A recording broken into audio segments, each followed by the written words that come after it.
Bueno, hoy es un día para hablar sobre resurrección, ¿verdad? El año pasado, ¿quién se acuerda lo que hablamos? Complicado. Son muchos días atrás. 300. Bueno, el año pasado hablamos sobre los tres días de silencio, ¿verdad? A mí no me gusta hablar del tema central. A mí me gusta buscar algo sobre el tema de la muerte y resurrección, buscar algo que se nos escape a veces de las manos o no lo leas y no te des cuenta, ¿vale? Y hoy vamos a hablar sobre el velo rasgado. El velo rasgado. ¿Quién lo ha escuchado? ¿Quién lo ha leído? ¿Quién lo ha visto? ¿Verdad? Bueno, y muchas veces hablamos de la cruz, muchas veces hablamos del sufrimiento de Jesús, que fue muchísimo por nosotros, ¿verdad? Pero hay ese momento que sucede del rasgado del velo. Acompáñame a Mateo 27. Mateo 27, 50 y 51. Si lo tiene, dígame.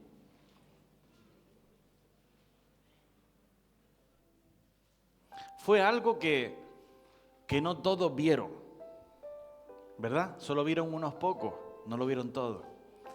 Dice, entonces Jesús volvió a gritar con fuerza y entró y entregó su espíritu. El 51 dice, y en ese momento la cortina del santuario del templo se rasgó en dos, de arriba abajo. La tierra tembló y se partieron las rocas. Amén, amén. Esa es la versión internacional. En este momento no es un solo detalle de que se rasgó simplemente. No fue un detalle. Fue algo mucho más para ti, para mí, para todos, ¿verdad? Fue una declaración de Dios de lo que quería hacer a partir de ahora. Para entender esto, hay que entender el templo. El templo no solo era un edificio como este puede ser, era un lugar donde habitaba la presencia de Dios. Era un lugar donde estaba la presencia de Dios. Y había un lugar allí apartado que se llamaba, ¿cómo? El lugar santísimo. Y delante de ese lugar había un velo, como decir, el altar. Aquí había un velo, no podía subir nadie, no podía entrar nadie. Y estaba dividido. Vamos a buscar Éxodo 26, el 33, versículo 33.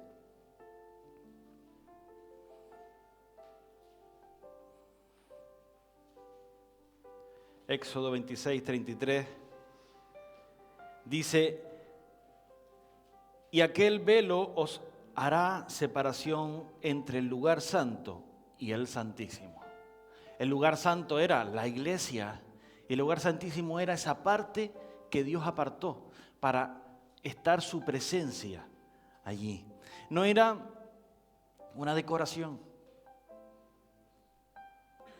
era una barrera.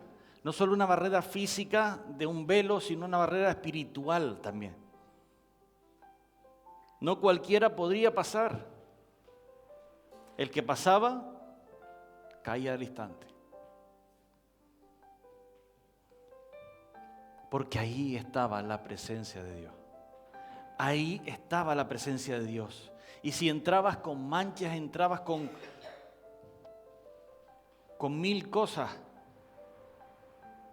que Dios aborrecía, que era el pecado. No podía estar allí. Y Dios nunca creó al hombre para estar separado de Él. Nunca creó al hombre para eso. Creó al hombre para que tengamos una relación con Él continua. Amén. Pero algo ocurrió. El pecado entró en el ser humano. Y cuando el pecado entró, ahí trae culpa, trae muchas cosas.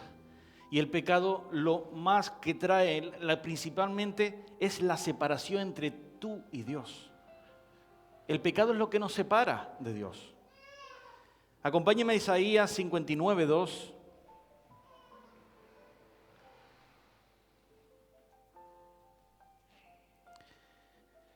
Isaías 59:2 dice: pero vuestras iniquidades han hecho división entre vosotros y vuestro Dios. Y vuestros pecados han hecho ocultar de vosotros su rostro para no oír. No es que Dios se alejara de nosotros. No es que Dios se aleja de ti. Es que nuestro pecado hace que nos alejemos de Dios. Nosotros mismos somos los que nos alejamos de Dios. Porque Dios, ¿qué es? Dios es santo. Dios es santo. Aunque alguno se cree santo, no es lo suficiente como para presentarte delante de Dios. No eres lo suficiente. El hombre, la persona con su condición, en su condición, no puede acercarse a Dios, porque Dios es santo. Por eso, en ese entonces existía el velo que separaba al hombre de Dios. Era una barrera entre tú y Dios, entre cualquier persona y Dios. Y antes de Jesús, el acceso, como digo, era limitado. ¿Y quién podía entrar? El sumo sacerdote. Él era el único que podía entrar. Y no podía entrar cuando quisiera, podía entrar una vez al año. Y él se tenía que preparar todo el año para poder entrar allí, incluso hasta amarrado, porque podía caer, podía tener algo en su vida que a lo mejor incluso no supiera y podía caer muerto sobre la marcha. ¿Cuántos saben que a lo mejor en un momento dado has pecado y te das cuenta que has pecado? Pero también hay cosas en tu vida que haces normalmente que es pecado, pero no te das ni cuenta. Por eso hay que estar delante de Dios diariamente, decir: Señor, lo que sé y lo que no me doy cuenta, perdóname. ¿Verdad? Diariamente nos tenemos que conectar con Dios, es decir: Señor, todo es por ti, Señor. Y aún lo que hago que está mal, límpialo, Señor, de mi vida. Acompáñame a Hebreos 9, versículo 7.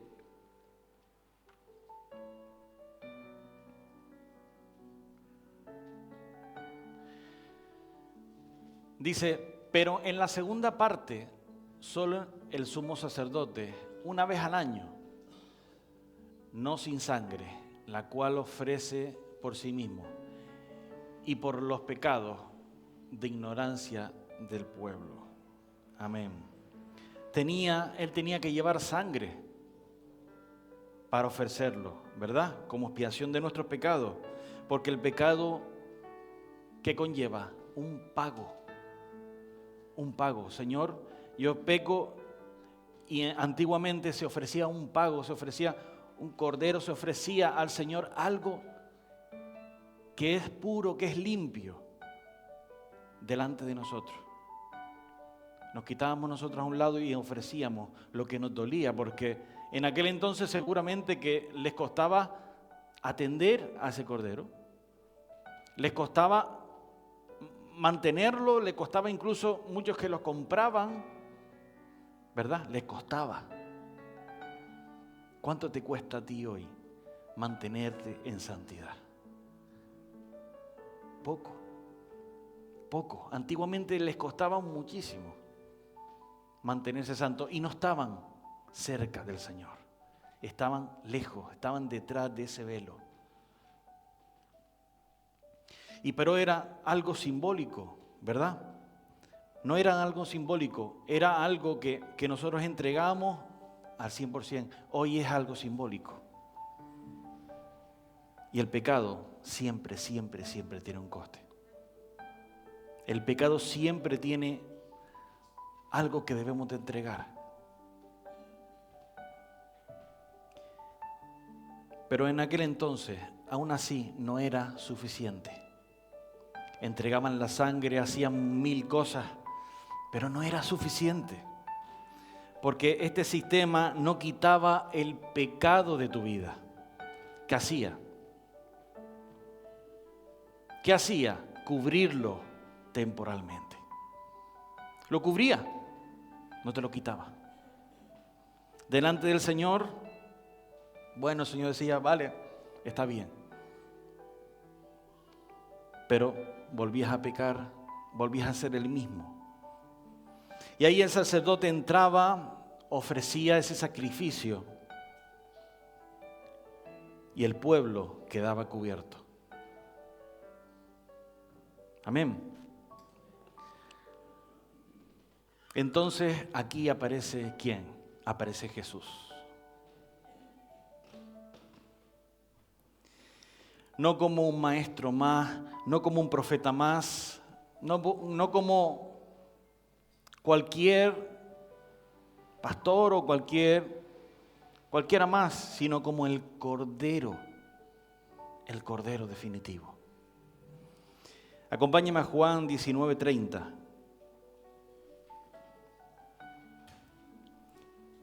Es aquí donde Jesús aparece. Y aparece no solo para sufrir, sino para pagar tus pecados. Todos tus pecados. Pagar todo. Dice en Juan 19:30. Cuando Jesús hubo tomado el vinagre, dijo, consumado es. Y habiendo inclinado la cabeza, entregó el Espíritu. Esta frase de consumado es, ¿qué significa? Está completamente pagado. Tus pecados están pagados, saldados, ya no debes nada al Señor. Él lo hizo por ti. ¿Quién va a morir por alguien? Muchos dicen, yo muero por esto, por aquello, yo muero por... ¿De verdad lo haría? ¿De verdad harías algo con un peso tan fuerte encima de ti? ¿De verdad lo haría? El pecado estaba separando al pueblo de Dios más y más cada día. Más y más. Una deuda grandísima que estaba encima de los hombros de Jesús. Una deuda tremenda. Imagínese en un momento de estrés. ¿Quién ha tenido estrés alguna vez? Algunos levantan las 2 manos. Un momento de estrés tremendo, donde tienes cargas tremendas en tu vida, en tu mente, en tu cuerpo. Imagínese el estrés que tenía Jesús encima, el peso que tenía Jesús encima. No lo podemos ni imaginar.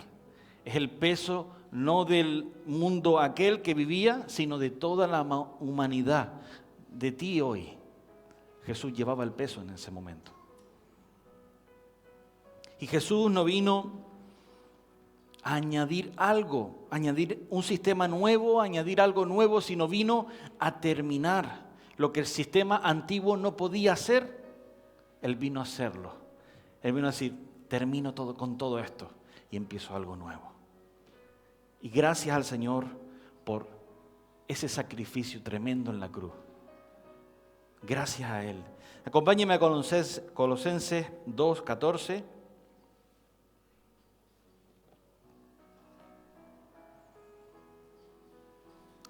Colosenses 2:14.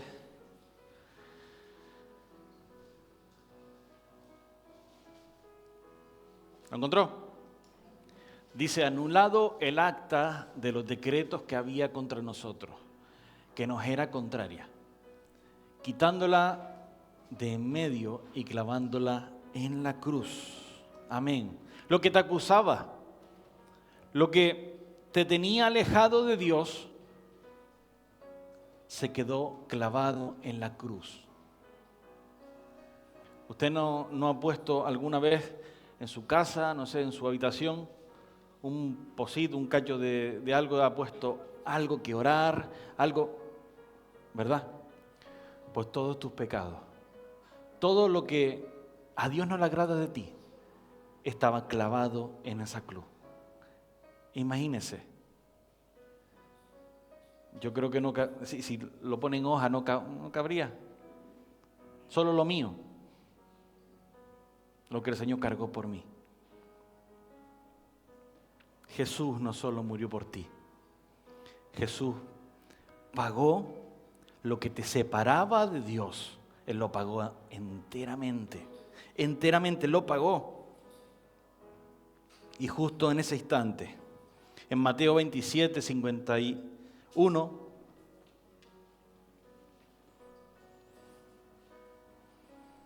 Mateo 27, 51,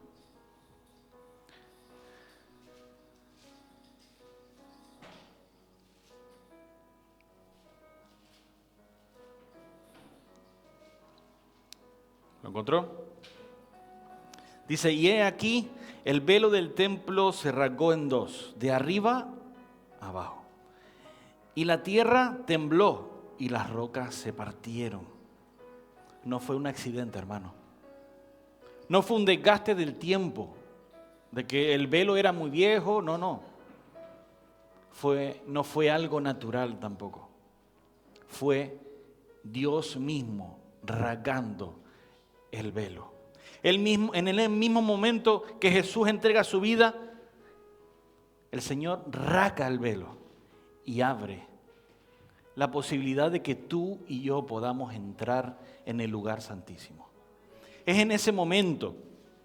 Y no fue el hombre buscando a Dios en ese momento, fue Dios mismo abriendo las puertas del lugar santísimo para que tú y yo podamos entrar y libremente decir, Señor, aquí estoy.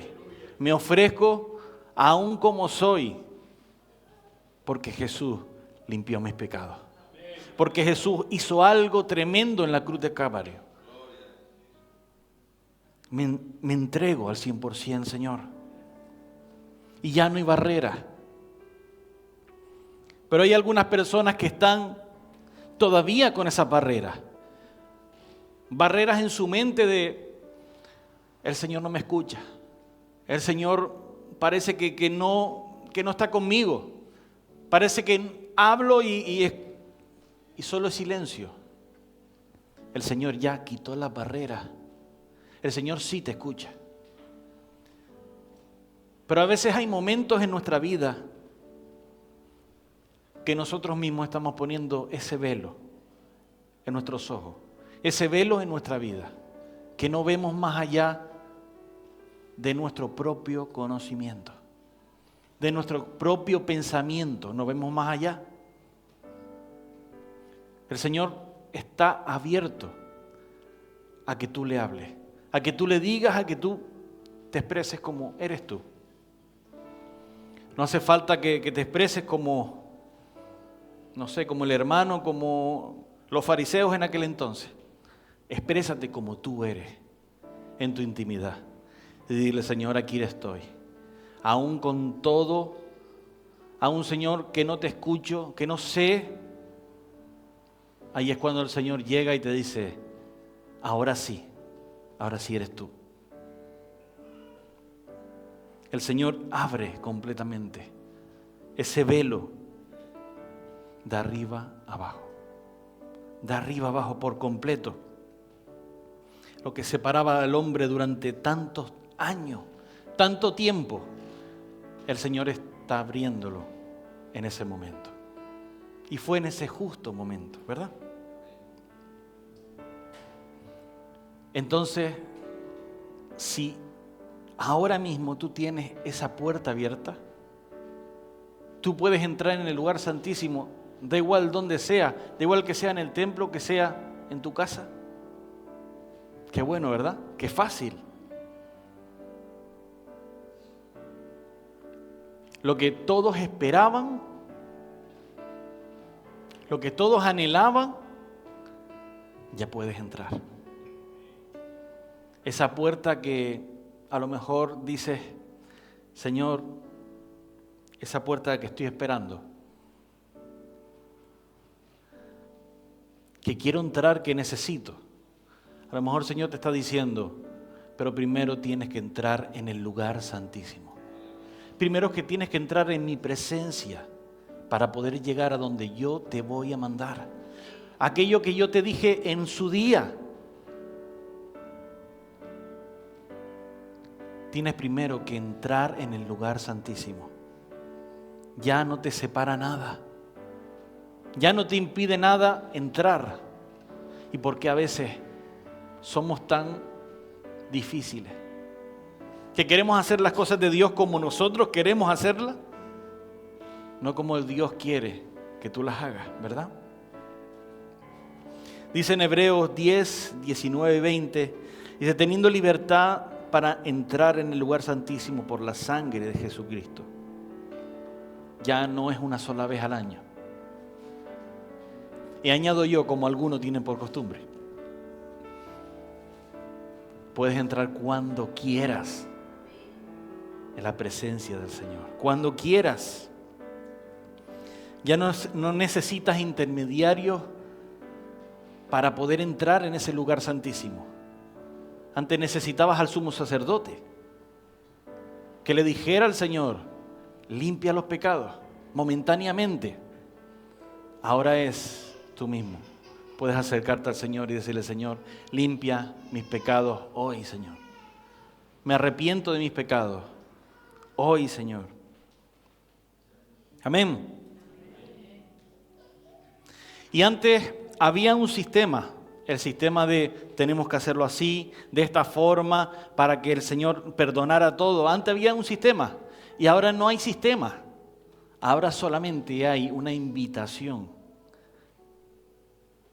a que te acerques al Señor. Esa invitación que está disponible para todos. La invitación de acercarnos al Señor para que Él pueda limpiarte, para que Él pueda decir, ven a mí, da igual lo que pase, da igual lo que haya pasado en el pasado, da igual. El Señor quiere que te acerques a Él día a día y que confieses los pecados. Usted sabe que los martes estamos haciendo una hojita para entender más la palabra. ¿Y por qué en esa hojita tenemos que escribir todo? Porque bueno, puedes decir, Señor, perdóname, y ya. Pero cuando confiesas tus pecados, cuando confiesas las cosas y lo escribes, lo piensas y lo tienes que ejecutar. Y eso hace que te lo creas más, que te lo tengas que pensar más. Y eso es bueno. Porque cuando le pides perdón al Señor, lo tienes que pensar bien. Y de verdad decir, Señor, perdóname, y no volverlo a hacer. Pero perdón. Estamos a veces como un niño, perdón Señor, y nunca dejas de hacer lo malo. Nunca dejas de pecar. Así que no seas como el que canta una canción y dice, Señor, yo quiero más de ti, Señor, yo quiero hacer tu voluntad, y después sale por esa puerta y sigue igual. No seamos como en aquel tiempo. Seamos personas que nos acerquemos al Señor y digamos, Señor, de verdad voy a cambiar. De verdad voy a ser mejor persona. De verdad te voy a seguir. Te voy a servir, Señor. No solo porque tú moriste en la cruz por mí, sino porque quiero hacer tu voluntad al 100%, Señor. Quiero hacer todo para ti, Señor. Y hoy el velo ya no está. Así que no sigas viviendo como si el velo estuviera entre tú y Dios, porque no está. No para que digas, bueno, Señor, tú hiciste cosas, sí, pero es que como no lo haces en mí, como yo no veo, tantas cosas en mí, Señor. No, acércate al Señor. Da igual que no veas nada. Da igual que no suceda nada ahora mismo. Acércate a Dios y dile, Señor, con todo yo estoy aquí para ti. Haz tú lo que quieras hacer en mí. Haz lo que quieras hacer. Pero tenemos que estar dispuestos a ceder. Muchas veces no cedemos a nuestras cosas, a nuestra manera de pensar, a nuestros deberes diarios. Decimos, Señor, primero es otras cosas que tú. Y primero es el Señor, antes que cualquier cosa. Amén. Inclinemos el rostro.